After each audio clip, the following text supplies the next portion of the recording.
Hello guys, ito nga pala yung buhok ko na super dry na.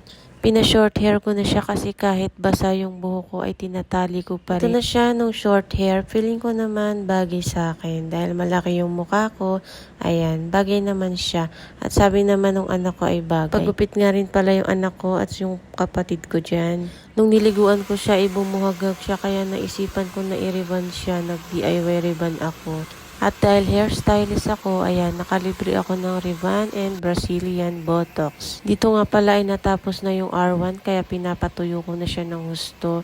Saglit ko lang binabad kasi nga nakakulay yung buhok ko at saka naka-bleach siya. Pagtapos naman yan ay nilagyan ko na rin siya ng Brazilian Botox. Binabaran ko na.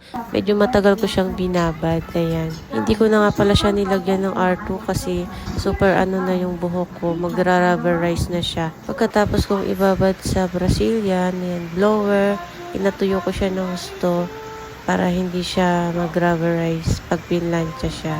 Ito yung taga-plancha ko na galing sa school. Hindi ko kasi maabot yung likod, hindi ko ma-plancha kaya nakisuyo na lang ako sa kanya na mag-practice siya na mag-plancha ng buhok. Ang galing-galing. Itong isa kong anak, marunong naman siya dahil kapag nagre-reban ako ng buhok, siya yung kasama ko.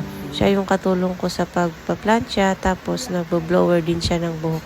Mas mahirap mag-DIY ng plancha ng sarili na maiksi yung buhok kaysa sa mahaba. Kasi pag mahaba, nahahawakan mo yung buhok. Dati kasi ako yung nagpa-plancha ng buhok ko, nagkukulay, lahat-lahat. Eto na siya.